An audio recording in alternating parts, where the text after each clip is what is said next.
Maraming salamat mga ka-Pilipino at mga ka-OFW. Minsan pa ay isang karangalang maglilingkod ng pambayan ang ating pong himpilan na Utusan.tv. Ang kauna-unahan, ito ay bukong pagmamalaki na babanggitin sa inyo. Ang kauna-unahang internet television station in the world na nagpo-broadcast sa loob ng inyong Facebook. At ito ay patutunayan ko sa inyo mga ka-Pilipino At mula dito sa aking homepage, tingnan niyo how I do it. Isi-share ko lamang dito sa Utusan.tv sapagkat nanggaling ako doon sa Manny Calpito page. Ang gagawin ko dito ay pupunta ako sa Utusan.tv. Ayan, makikita po ninyo ang aking pagtatype. Tapos share photo para sa ganon ay maipakita ko dito na we are now live direct from London, United Kingdom through our facility sa loob ng Facebook. Ayan, mga ka-Pilipino, nakita po ninyo, So ako'y bumabati sa inyo sa loob ng Facebook at binabati ang lahat ng kanina ay chinek namin sa before nag-broadcast tayo mga ka-Pilipino, Chinek ko doon sa ating software kung ilang bansa ang nanonood sa atin ngayon. Yesterday, it was 66. Nabawasan ngayon, siguro nagpapahinga yung iba.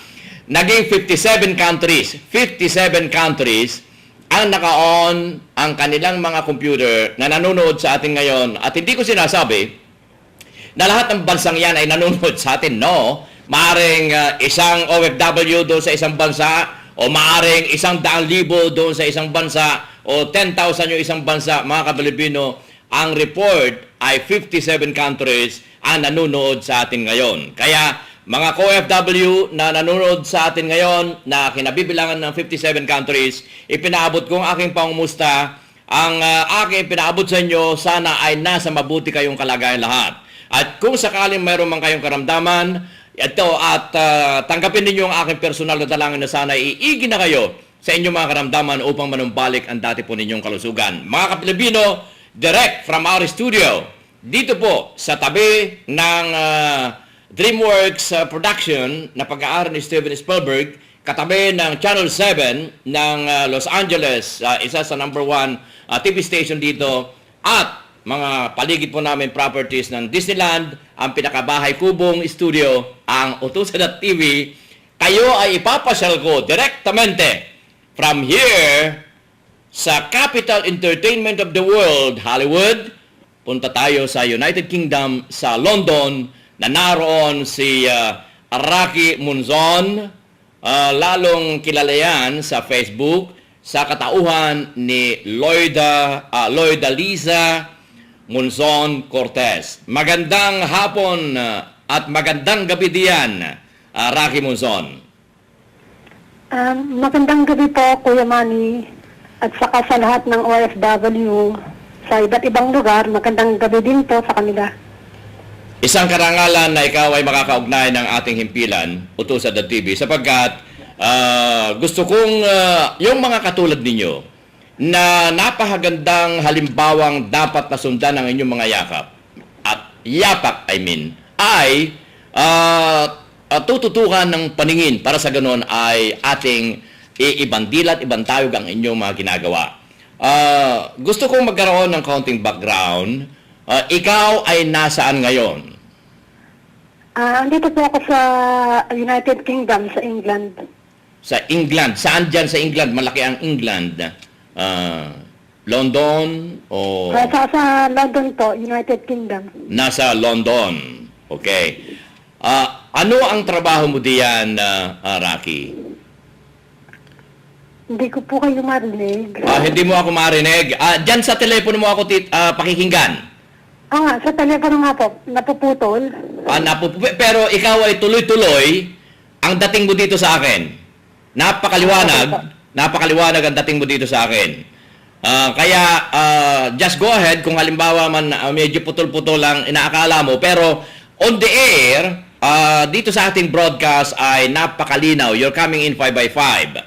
Gusto kong ulitin, ano ang trabaho mo riyan sa London? Sa accounts po ang ginagawa ko, accountant po. Okay. Ilang taon ka na riyan sa London? Ano po? Ilang taon ka na sa London? Hindi ko po kayo marinig. Hindi mo ba ako marinig? Paano kaya? Subukan mo na i-on yung volume kung gano'n na yung computer. Baka sakali. Kaya lang delayed ng kaunti ang boses ko diyan. Inoon ko na po. I-on mo. Naririnig mo ako? Delayed nga lang ng kaunti yan. Ayan. Naririnig ko na po kayo. Naririnig mo na ako. O baka apektado yung telepono mo doon sa volume ng computer. At any rate, malinaw na. Malinaw mo na ako narinig ngayon. Opo. Okay. Ulitin ko ang aking tanong. Ilang taon ka na riyan sa London? 6 na taon na po.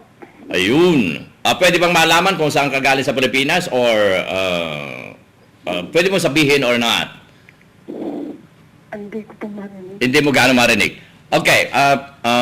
What's wrong with our communication right now, Mark?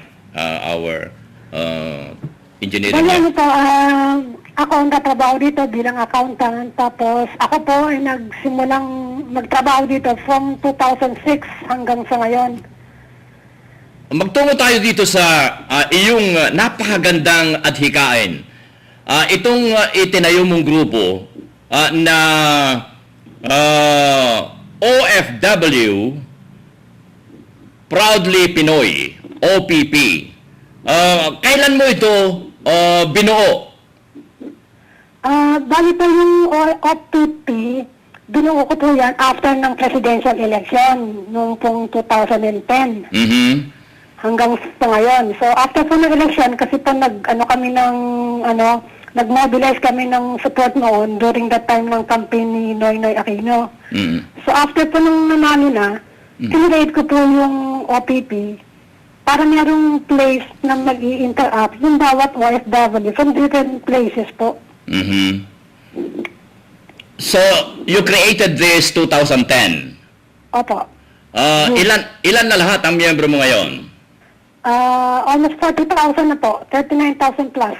39,000 plus.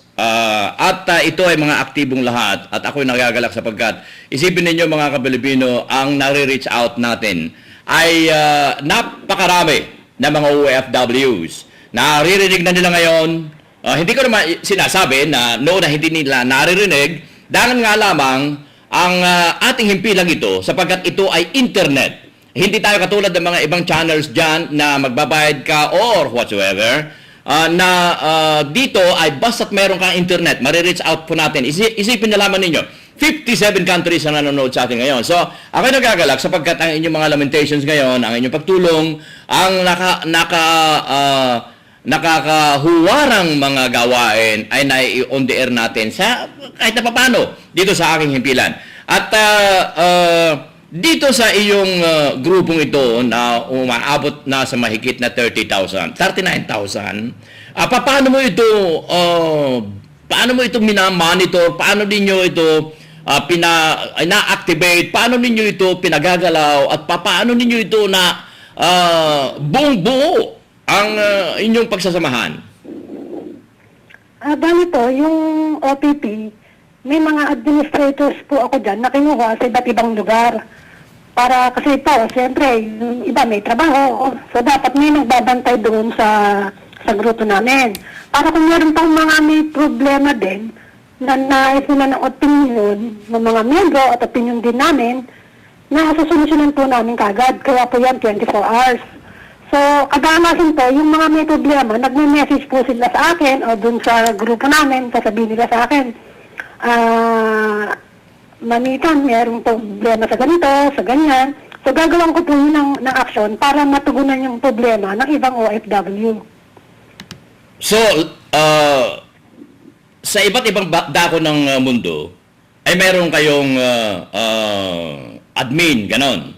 Meron po. Meron kami sa Singapore, meron kami sa Hong Kong, meron kami sa Qatar, meron kami sa Saudi, meron sa Jordan, meron din sa US, meron sa Norway, saka sa Denmark. Wow, talaga din naman So ito ay kung halimbawa may problema sa Denmark ay ina-activate mo ang iyong admin doon at pagkatapos salo-salo ninyo lahat na nilulutas ang Opo. problema. Ganun po. I-share nila sa amin yung problema. Tapos, kung kailangan na tumawag po ako dun sa, let's say, sa embassy o anong organization anong agency ng government, so I'll try to contact them para may paalam sa kanila na may Pilipino doon na may problema. Parang ganun. Halimbawa, anong mga na bigyan nyo na ng solusyon o na i-follow up na mga kaso ng mga OFWs na pwede natin mabanggit. Ipagpalagay natin sa ang bansa yung problema ngayon pagkatapos kung ano ang aksyon na nagawa ninyo. Para sa ganon, ay mailarawan natin sa ating mga tagapanood ngayon kung gaano kaigting ang inyong samahan. At kasi ang akala ng mga nasa Pilipinas, wala na tayong pagsasamahan, wala na tayong bayanihang mga umalis sa ating bansang Pilipinas. Para maipaalam natin sa kanila na malayo man tayo ay walang ibang tinututukan kundi ang paigtingin sa ating puso ang tinatawag na kinagisnan nating bayanihan. Paano ninyo? May maikukwento ko ba sa atin? May i-share? Kagaya po nung ibang member namin na dati nag-work sila sa abroad. Tapos umuwi na sila o kaya lumipat ng trabaho. Kung minsan po tumatawag sila o nagme-message sila sa group o sasabihin nila na may problema sila. Halimbawa, yung magpapamedical daw para makalakad na, gano'n. So tatawagan nila ako, sasabihin nila na Mamita, kailangan ko ng pang-medical para makabalik ako. So sabi ko, sige, magkano ba? O, di papadalang ko naman po ng pera yung mga yon. Tapos meron naman po dati na may sakit yung tatay niya, nasa hospital daw, sinalaya tayong passport, gano'n. Sabi ko, sige, magkano ba? So, di kapadalaan ko po yun ng pera para matubos niya yung passport niya. Tapos meron po dyan na yung nabagyo dati, na nawala doon yung bubong ng bahay nila. Sabi ko, sige, papadalang kita. No, ganun ho. Tapos, meron din na yung taga-Tarlac, I forgot her name. 3 months po siyang hindi pinapasweldo. Nandiyan po siya sa Qatar dati. So, nung 3 buwan na siya hindi na pinapasweldo, tumakas na siya dahil, dahil nagpaalam po sila sa amo niya, naaalis na siya. At sabi niya, ibalik na lang siya sa agency para makalipat siya sa ibang amo. So, instead po na siya ibalik sa agency, diniretso po siya sa airport. Pinauwi po siya nung employer niya. So, nung nasa airport na po siya, nag-message po siya sa akin. Sabi niya, Mami, pinauwi ho ako, hindi po ako sinuli sa agency ko. Sabi ko, anong problema? Sabi niya, wala daw po siyang pera. Kasi taga-Tarlac pa siya. Sabi ko, sige, bago ka dumating sa NAIA, may papadala ko sa yung pera sa Western Union para ka ako. Pagdating mo doon, ipamasahe ka kahit paano, pangkain mo, pauwi ka ng probinsya. So, ganun nun. Tapos, meron din po yung nagkasakit. Meron po yung una, yung taga-Lebanon. May nag-message po sa akin na miyembro, ang sabi, meron daw Pilipinang binugbog doon ng amo. Sabi ko, ano nangyari? Bago sabi niya, napagbintangan daw nagnakaw. So, tinrace ko po yun, yung OFW na yun. Nga, sabi, nagbintangan siya magnanakaw. Tapos, tinungan daw po siya ng polis. Tapos, tumawag po ako sa embassy ng Pilipinas sa Lebanon. Sabi ko, may Pilipina dyan na dinala ng polis, gano'n-gano'n, nagbintangang magnanakaw. Tapos, sinaktan ng amo, gano'n. So, nire-report ko po yun. Tapos, para gawa nila ng aksyon. Tapos, pinapalot ko po yun everyday. Kung ano na ba nangyari, gano'n. Hanggang ito huli, sabi po sa akin ng embassy, wag na daw akong makialam kasi hindi ako immediate family. So, di yun sabi ko, sabi nila, kinontak na raw nila yung pamilya, kaya wag na daw po akong makisali, sabing gano'n. So, di sabi, wala naman po akong magagawa. Kung ayaw nilang pag-coordinate sa akin, nauubos ang pera ko dahil katatawag sa telepono overseas lagi. Tapos sumunod po. Sa halip na pasalamatan ka na embassy, ay i-discourage ka pa nila? Talaga din naman. Okay, pagpatuloy, Rafi. Tapos meron naman pong nung isang beses, Yung pong isa naman na Pilipina naman din sa Qatar din po, ano siya, nakasakit siya, ayaw siyang dalhin sa ospital ng amo niya. Pero dumating po yung point na talagang she can no longer work. So, nag-message po siya sa akin na sabi, nasa ospital na siya. Tapos, nasa ospital po siya ng ilang weeks na. Tapos, sabi ko, anong diagnosis? Ngayon ang sabi niya sa akin, sabi daw ng doktor, meron siyang lupus. Siyempre, alam naman po natin na lupus, talagang ano yan eh, matinding sakit yan at saka magastos. That's right. Di ngayon po, di tawag na naman po ako sa embassy. Sabi ko may Pilipina dyan na nasa ospital sa Qatar na may sakit na lupus. Kung pwede, pakicheck nyo kasi ayaw bigyan ng amo ng ticket pa uwi. Kasi po, kababalik na lang after matapos yung 2 years contract, bumalik siya, 2 months lang, nagkasakit na. So, ayaw bayaran yung kanyang ticket. So, nung sabi po nung OWA, sige kami bahala. Tapos po, nung dinalaw po siya one time, once lang siya dinalaw. Tapos ngayon, lagi ko po siyang tinatawagan at pinapadalhan ko siya ng load para ho may communication kami, para napapalo po yung kalagayan niya. Talaga din naman. So, nananawagan po ako ng number ko. Sabi ko, sino ba dyan nung taga-Qatar? Sabi ko, padala nyo ng load dyan, babayaran ko kayo, parang ganon. Tapos sumunod po, kinontak ko po yung ibang grupo namin dyan sa Qatar ng mga kalalakihan na malapit din po sa amin. Sabi ko kung pwede dalawin nila. Dinalaw naman po nila. Tapos sabi ko po, sige, magpapadala ko ng pera sa inyo, bilhin nyo siya ng pagkain. Kasi di ba po sa hospital may pagkain tayong rasyon. Kaya lang kung minsan, siyempre, hindi natin gusto. At saka gusto ko po sana gumaling kagad siya, lumakas kagad siya. So sabi ko, sige, bilhin nyo ng pagkain yan, papadala ko kayo ng pera. So, di ganun po, dumalaw po yung mga Pilipino doon, ng mga kamiyendro namin sa Qatar, 2 beses pong dumalaw. Tapos po, nung sabi po ng doktor na lalabas na siya, nung day ng Tuesday yata yun, hindi po siya pinuntahan ng amo. At sa 6 weeks na hospital siya, hindi siya dinalaw.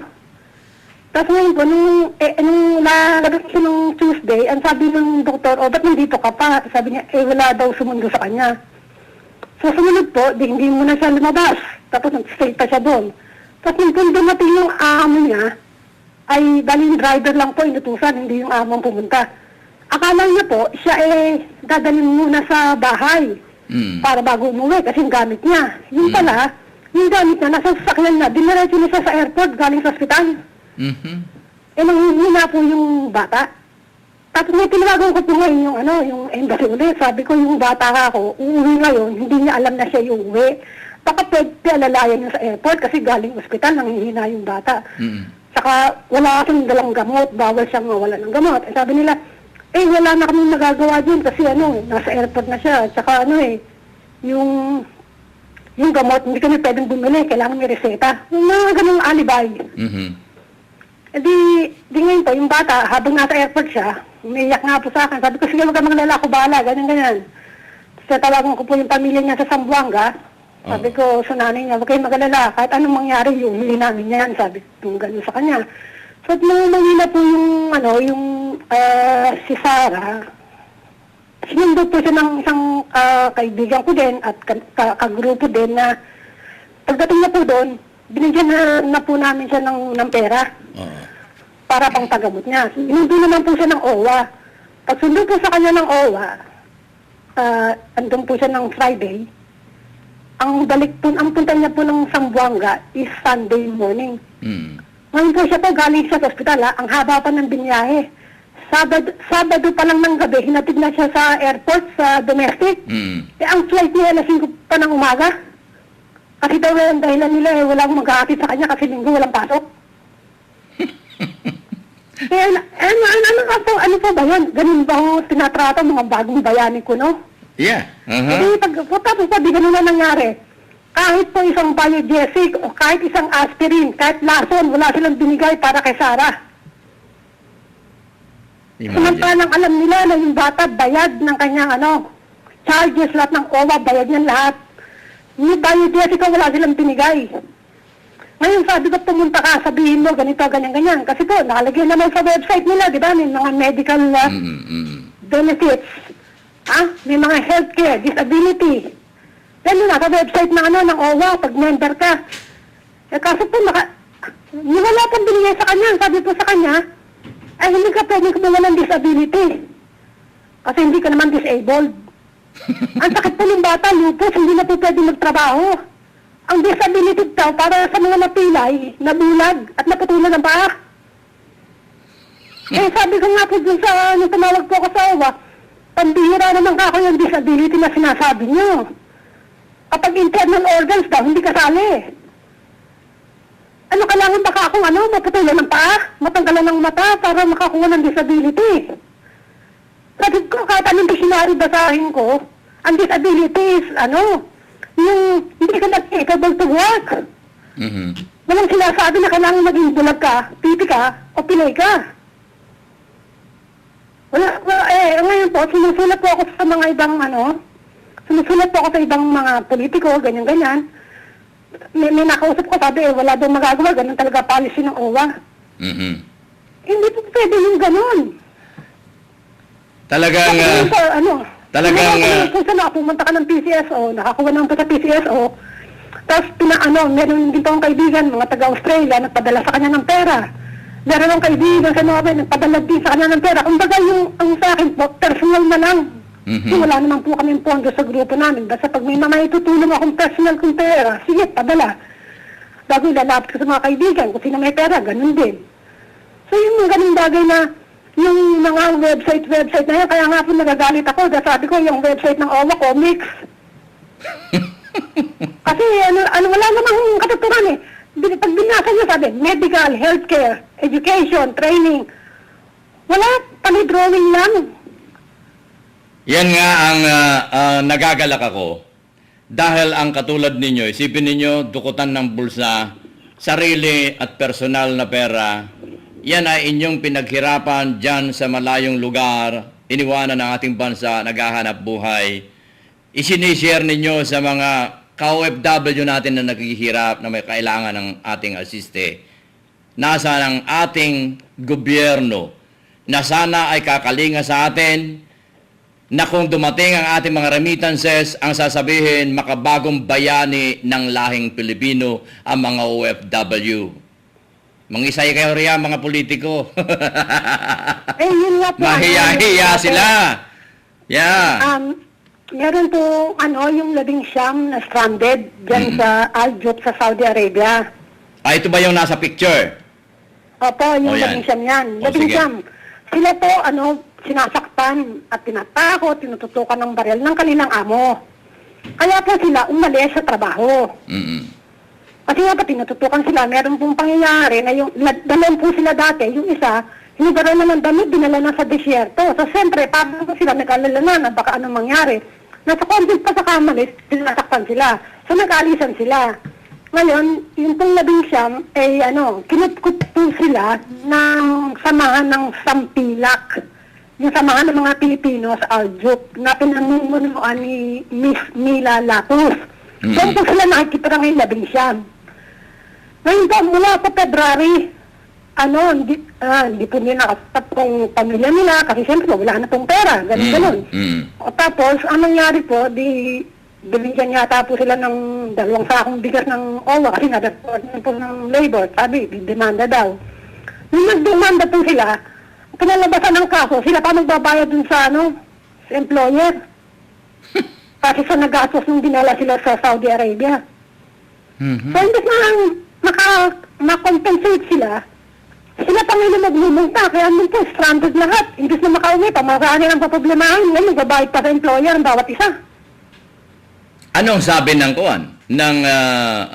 Embahada ng Pilipinas tungkol sa kanilang kaso? Wala, talo daw po eh. Yun daw pong kasi nang nagdemanda po sila, nag-kontra-demanda din yung employer, wala nangyari. Sabi, mag-usap na lang, na yun nga po napagkasunduan na wala na lang demandahan, magbabayad na lang, magmumulta na lang yung mga Pilipino. Kasi sabi po ng employer, kahit 5, hindi sila magbibigay ng compensation sa mga Pilipino, kahit dali niya pa sa higher court sa Riyadh. Which it will take some time, sometimes 4 years ang kaso. Ilang taon kang mag-aantay dyan, nakababad ka dyan sa Saudi, wala kang trabaho, mga anak mo hindi na kumakain, hindi na nag-aaral. Samantalang sa website ho ng OWA nakalagay dyan na yung social services para sa family tsaka welfare assistance. Asan yung family assistance nila na sinasabi? Na yung mga yan, wala na nasa Saudi, mga anak, di mo alam kung ano kinakain. Asan yung family welfare na sinasabi nila para sa amin? May itatanong ako. Magkano ang binabayaran ng isang OFW para sa gobyerno pag alis niya dyan sa airport? Pag alis niya ng bansa, magkano binabayaran natin ngayon? Kasi hindi ko po alam. Basta ang alam ko pa yung OWA, $25 bawat isa. Pag umalis Meron ka? pang binabayaran yan yung $25 bawat isa. Meron pang PhilHealth at saka meron pa silang binabayaran dyan na ano ba yun? Si ba yun? Hindi ko po alam yung Okay. binabayaran. Kasi Kalimutan po na ako- muna. Ano po ako dito eh. Kalimutan natin yung ibang bayarin. Sa halip, pumunta tayo doon sa $25. Isipin ninyo, ilang milyon tayong lahat na Pilipino na nakaalis. Ay pagpalagay natin 5 million OFWs times $25. Times 25. Times 25. Nasaan ngayon? Yung pondong yon. Yan ang dapat na lang. Very simple mathematics. Saan nila dinala yon? Samantalang Yun nga po eh. itong project na inilunsad ng inyong lingkod, $1 one factory, sa loob ng isang 3 milyong OFW sa $1 bawat isa, which is $3 million, makapagtatayo ng 6 na pabrika. Isipin nyo yan. Kaya mga Kapilipino, hindi ko na masabi kung anong kalukutan ang ating nadaramang mga OFWs. Nasaan? Yung $25 na yan, i-multiply ninyo sabihin na lamang ninyo na 3 million, 5 million kaming mga OFWs umalis dyan. Nasaan ngayon yon? Di samantalang magkano ang para makalabas si Lanusa? 35 million. Yun nga kung kay Don Lanusa eh. Kung tutusin niyo, magkano ang kailangan ibayan 35 million. Oh, hindi meron na nga 10,000 eh. Ay 10 million eh. Ito ang ating congressman, 287. Ilan ang senador? 24. Lahat po yan, multimilyonaryo. Tag-100,000 na lang. Gaano na yun sa kanilang kabuhayan. Talagang gusto nilang makatulong sa sinasabi nilang bagong bayani. Tag-100,000 na lang. Gaano na po yun. Mga milyonaryo yung mga yan. Naalala ba nila yun? Kaya nga panahon na, para sa ganon tayo na mga OFWs, basahin ninyo. Tinatawagan ko ang nakikinig, nanonood ngayon na OFWs all over the world, 57 countries. I-open ninyo ang www.ofwindustrialrevolution.com. Makikita ninyo ang website na yan, mga Kapilipino. Sa loob ng $1 ninyo, makapagtatayo tayo ng 5 hanggang 6 na pabrika. Mga Kapilipino, ilang pabrika maitatayo natin mga OFW habang tayo nasa labas ng bansa. Magagawa natin ang ating bansang Pilipinas na the richest country in this universe kapag tayo mga OFW nagkaisa. Just your $1. Isipin nyo yan. Saan natin itatayo ang pabrika? Mga Kapilipino, napakarami ang mga scientists, napakarami ang mga inventors, napakarami ang mga physicists. Ang kanilang mga imbensyon nasa Patents Office ng Pilipinas, yun ang kunin natin at itayong pabrika. Sino magmamayari? Tayo mga OFWs. Hindi tayo utang ng pera sa bangko, hindi tayo utang at asiste ng gobyerno. Sa halip, your $1 can make a great difference sa future ng ating bansang Pilipinas. Kaya ako naitanong kasi yung $25 dahil ang computation ko dito sa OFW Industrial Revolution, just $1, 5 pabrika may tatayo. Ang first pabrika, mga Kapilipino, ay tatayo na namin through the help of Dr. Ilonggoban Kopasame, a Nobel Laureate Associate na nag-imbento ng nano-wind energy system. Puntahan nyo, mga Kapilipino, ang nano-wind.com na website, makikita ninyo. Yun yung pabrika na itatayo ng OFW Industrial Revolution na tayong mga OFW sa may-ari, at hindi tayo uutang sa bangko, hindi tayo mananatili na nakasandal sa mga politiko, ng mga politiko na dapat nating kulamin ng mga iyan sapagkat yung tatay, congressman, yung asawa, governor, yung anak, mayor, yung kamag-anak, konsehal, yung apo, barangay captain, sino ang mag-o-audit sa kanila mga kapilipino? Wala na. Dahil itong mga politiko natin ngayon ay mapagsamantalang masyado. Okay, balik tayo kay Rocky. Ayos po yung ngayon kasi kumbaga wala na tayong aasahan sa gobyerno talaga eh. Kumbaga kanya-kanyang langoy na lang. May aasahan tayo sa gobyerno. Tulungan talaga ng obra. Gusto ko lang liwanagin, may aasahan tayo sa gobyerno pero wala tayong aasahan sa nagpapatakbo ng gobyerno. Yang mga politikong yan. Mga kapilipino, eleksyon. Eleksyon na naman. Mga kapilipino, kung hindi tayo mag-isip-isip na mabuti, iboboto na naman natin yung bumili ng inyong boto. Mga kapilipino, hindi natin sila mako-question. Dahil kahit na nakaupo sila riyan at hindi nakakampanya, mananalo yan dahil binili nila ang boto ninyo. Kaya huwag kayong magpapabili ng inyong boto, bumoto kayo ng tao na hindi dapat na humingi ng kung ano-anong suhol. Diyan lamang tayo. Diyan lamang tayo. Kaya yung mga iyan, malakas ang loob ng mga politikong yan. Alam nyo kung bakit? Dahil mananalo mga yan eh. Alam nyo kung bakit? Bibili ng boto eh. Kaya malakas ang loob. Bakit? Hindi sila kumikilos. Dahil, magdadakdak kayo riyan, magdadakdak kayo mga OFWs. Mangisay kayo dyan. Pagdating na eleksyon, mananalo ako. Kahit hindi ako kakampanya. Alam niyo kung bakit? Kasi bibilhin ko ang boto ng mga tao. Ayan, kaya malakas ang loob nila, Rocky. Na kahit na magdadakdak tayo rito. Ang masasabi ko po dyan talaga, sinasabi ko nga sa kanila lagi na vote wisely. Kasi, we deserve the government that we elect. Di ba ho, ganon? Paano nga naman? Mga politiko, sa totoo lang, hindi naman talaga gusto nila ma-uplift ang buhay ng mga Pilipino. Gusto nila manatili tayong mahirap, manatili hindi nakapag-aral, para wala nang matalino, wala nang yayaman, sila na lang ang mayaman, sila na lang matalino, sila na lang uupo, sila na lang. Tama ka. Katulad niyang sinabi ng isang senador, yung anak ko, destiny niya maging mayor. Destiny, mahiya-hiya ka. Destiny. Paano na yung mahirap na nakapag-aral ng abogasya, nakapag-aral na mataas at napakadunong, napakatalino.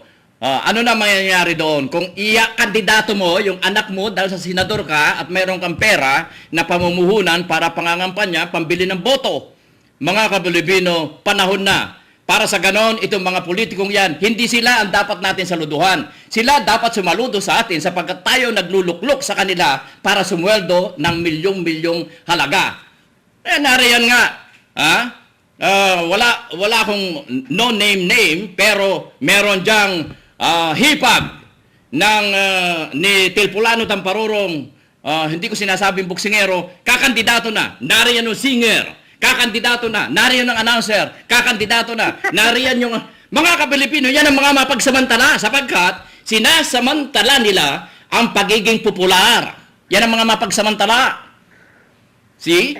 Nakita po ninyo ang logic? Kasi tayo mga Pilipino, mga butante, bigyan ka lang 100, iboboto mo na siya. Pero nasaan ang kinabukasan ng bansang Pilipinas? No vision at all ang mga umuupo diyan. Hinahamon ko ang lahat ng mga politiko. You have no vision for the Philippines. Alam niyo kung bakit? 50, 60 years ago, number 2 tayo sa buong Asia. Number 1 ang Japan. Number 2 ang Philippines. That was 60 years ago. Kung merong vision ng mga politiko, napanatili man lang sana din ang number 2 ang Pilipinas. Pero anong number na tayo ngayon? Number 9. So hinahamon ko mga politiko na kayo ay talagang walang vision sa ating bansang Pilipinas. Mabuti pa kami na mga OFW. Kita nyo si Rocky, anong kanya vision? Tulungan yung mga nangangailangan ng mga OFW na pinabayaan ninyo. Meron siyang vision. Anong vision ng mga nariyan sa Dubai, mga kung saan-saan lugar, na nag-Facebook, nag-uusap-usap para tumulong. Ngayon, gumawa kayo ng batas. Tanggalin yung pag-uusap namin. Tingnan ninyo kung anong sistema. Di ba? Hindi ako, wala kayong naririnig, wala kayong nababasa, na comment ko sa Facebook. Pero sa ganitong pagkakataon, sapagkat ito ang hanap buhay ko, ang magsalita on the air, ay naisa sa loob ko, na ibibigay kong sa loobin ng inyong lingkod, sapagkat dapat tayong humiyaw ng katotohanan. Yan. Huwag nyo tanggalin itong Facebook naman namin. Kayo naman. Kuya Manny, may sasabihin sana ako sa inyo eh. O sige, go ahead. Kasi po nung sa isang episode nyo, napanood ko, nasabi nyo, kilala nyo si Ambassador Tago ng Saudi Arabia. Hindi. Si Ambassador Tago, hindi si yung writer na Dr. Abdul Hanan Tago. Yung writer ng Saudi Arabia News. Iba yon. Hindi ko kakilala si Isidin. Iba po yun. Pero yung nabanggit niya nung in-interview niya si Miss Lloyda Lewis, nabanggit niya na nakakausap niyo yung ambassador na nandyan sa Saudi Arabia. Hindi. Ang sabi ko ay hahanapin ko at i-interviewin. Pero kasi hindi... Po, kasi po, meron pong nagsabi sa akin ng mga taga-Saudi dyan, na nung nagsalita siya dyan sa Eastern Province sa Saudi Arabia, ang sabi niya, kung ayaw niyo yung problema kayo, huwag kayong mag-abroad. Para niya sinabi na, para na po sa ugaling Arabo, di ba? Na pag minalas ang Pilipino, sasabihin, napunta kayo rito, di pasensya kayo. Parang ganon. Nahawa na rin siya. For somebody who's a diplomat and represents the government of the Philippines, how can you possibly say such thing? dapat yun kaya nariyan para i-pacify ang problema. I-pacify man lang. Hindi na lutasin, kundi i-pacify. Pero, nakikita na ninyo ngayon, mga Kapilipino, dahil we are in the new generation, mapalad nga tayo, alam mo Baraki, na napakapalad ang ating henerasyon dahil ang ating henerasyon ay very unique. Walang ibang klase na henerasyon sa iba't ibang bahagi ng mundo, kundi ang Pilipinas lang. Ang ating henerasyon ay henerasyon ng mga OFW. Ito ay henerasyon ng makabagong sibilisasyon. Alam niyo kung bakit? Sapagkat ang OFW lamang ang produkto, tao. Hindi ba ninyo na-analyze yan? Tinatakan tayo kumbaga sa merong produkto. Pagpalagay natin, pagpaumanhin, nagagamit ako ng pangalan, let's say, Tanduay. Tinatakan, Tanduay. Ngayon, ang tatak sa ating na produkto, mga ka-Pilipino at mga ka-OFW ay OFW. Produkto tayo. Yan ngayon ang ini-export ng bansang Pilipinas. Tao. Tayo. Tanggapin nila o hindi, magalit na at magalit ang mga politiko, pero sa katotohanan, tayo ang kanilang camouflage para hindi natin ma-question ang paghihirap ng Pilipinas. Dahil, how many billions ang binibigay natin? Tayo ang camouflage. So, we are we are very lucky and fortunate na mga OFWs sapagkat tayong bumubuo ng makabagong henerasyon, ng makabagong sibilisasyon. At makikita ninyo how we can improve our country, the Philippines, kung magkaisa tayong lahat. Hindi na magkaisa para sa ganun ay huwag bumuto sa so-and-so. Kundi pagkaisahan natin na magtayo-tayo na napakaraming pabrika sa Pilipinas. Tignan ninyo, in 20 years, kapag hindi naubos ang mga OFW na umuwi sa Pilipinas, mga ka-Pilipino, sabihin ninyo, ang aking calculation ay mali. So, wag na natin sisihin ng kung sino-sino sa panahon na ito. Magkaisa tayo mga OFWs at pag-usapan natin kung paano natin paundarin ang ating bansang Pilipinas, hindi dahil sa politika, kundi we start the industrial revolution ng mga OFWs. How? Mga ka-Pilipino, umunlad ang Europe umunlad ang Amerika dahil sa kanilang industrial revolution. How? Minsan naka-interview ako ng senador sa Pilipinas, sabi ko we have to start the industrial revolution. Sabi sa akin wala tayong pera. Mga Kapilipino, ito ang tanong ko. Noong magkaroon ng industrial revolution ang Amerika at ng Europe, mayroon bang pera? Mga Kapilipino, ang mga nag-amot-amot ay ang mga magkakapit-bahay, yung mga may pera, itinayo nila ang pabrika ng Ford, tinayo rin na ng pabrika ng kung ano-ano, hindi nanggaling sa kung saan-saan. Ang ating bansang Pilipinas ngayon ay umaabot sa 8 milyong OFWs, just $1, mga Kapilipino, bawat isa. Magtatayo tayo ng pabrika. Ang isang dolyar ninyo sa 3 milyon na OFW, that is equivalent to 3 million, i-multiply mo sa 42, that is more than 240 million pesos, 50 million pesos, puhunan ng isang pabrika, makapagtatayo tayo ng humigit kumulang sa 5 pabrika sa inyong $1, mga Kapilipino. Paano? Kung mayroon kayong $1 every month. Mga Kapilipino, in 20 years, sinasabi ko sa inyo, magkaisa lamang tayo.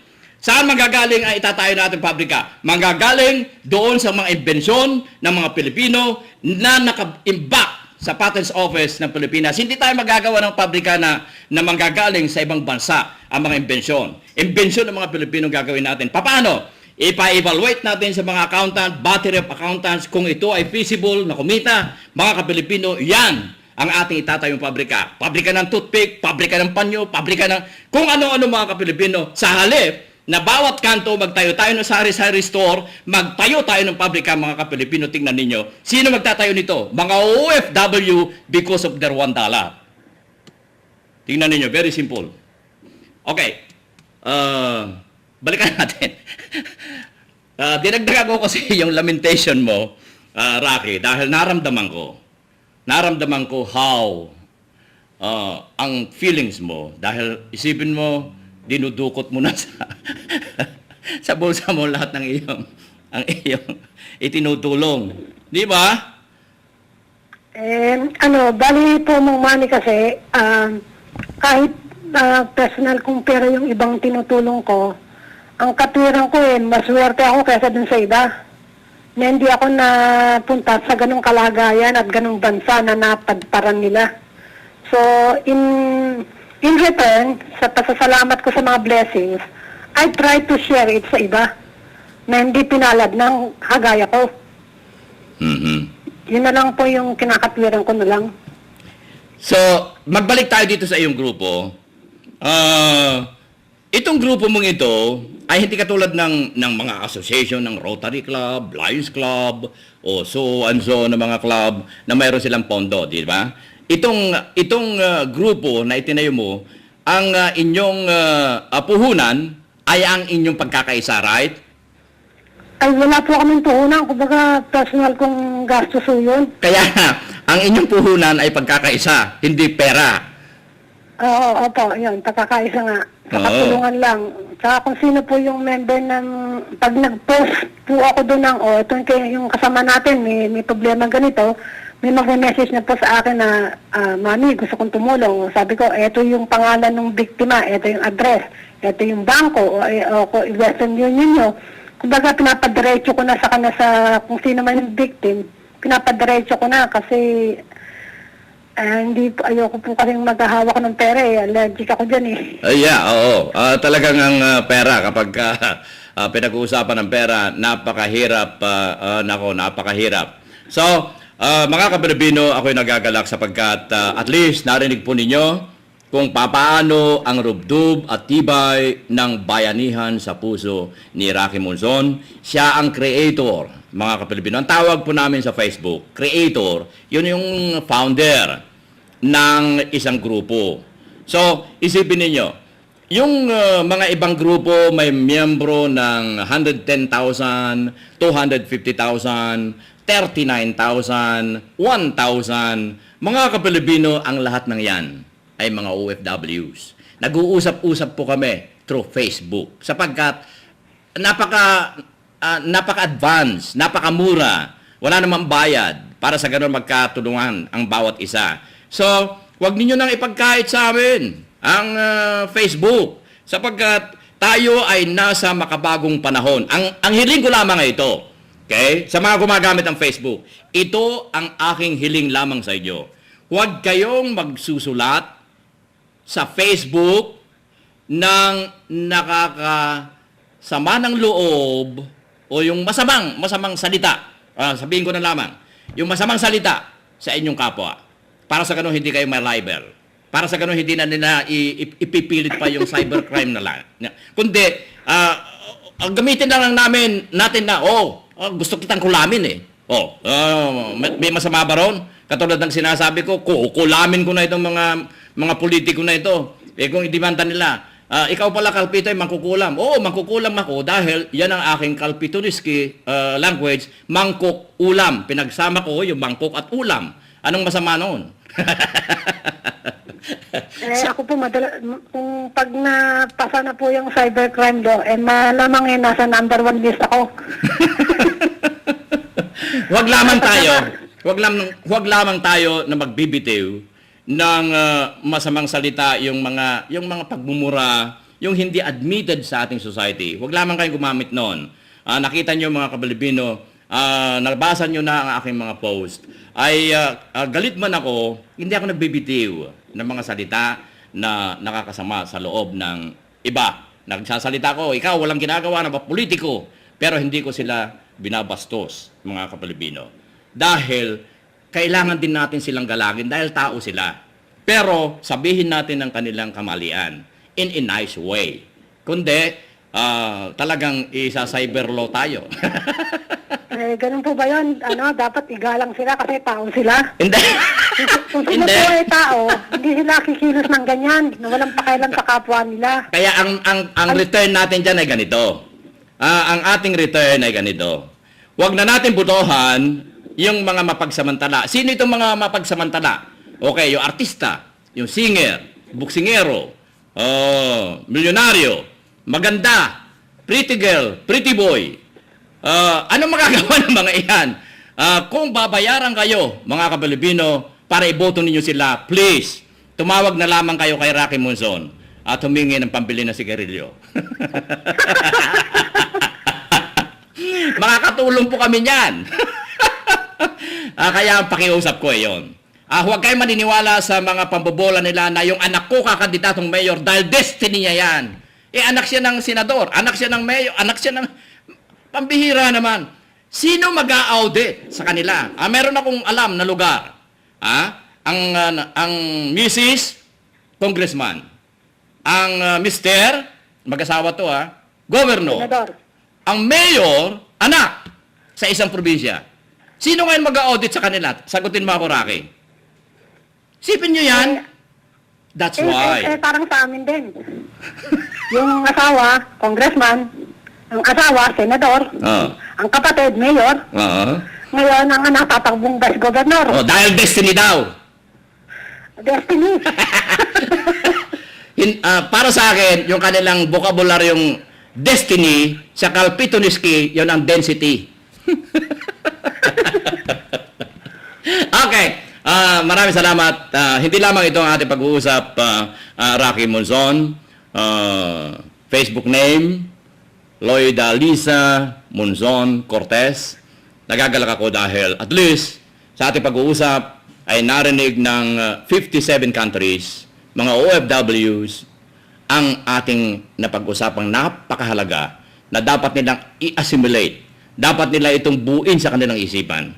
Ito ay ipunla sa kanilang damdamin. Ito ay pagbungain na magandang bunga sapagkat yan ang ating inaasahang kaunlaran ng sariling bansa, ang minamahal nating Pilipinas. Kaya ako'y nagagalak. Ang iyong mga panghuling pananalita, pagkain kaisipan na nais mo pang idagdag sa ating pag-uusap, nasa iyong pagkakataon, Rocky Monzon. Basta sana po, nakikiusap ako sa lahat ng OFW, saan man sila naroon, na basta sama-sama, kayang-kaya natin ang laban, basta may unity tayong lahat.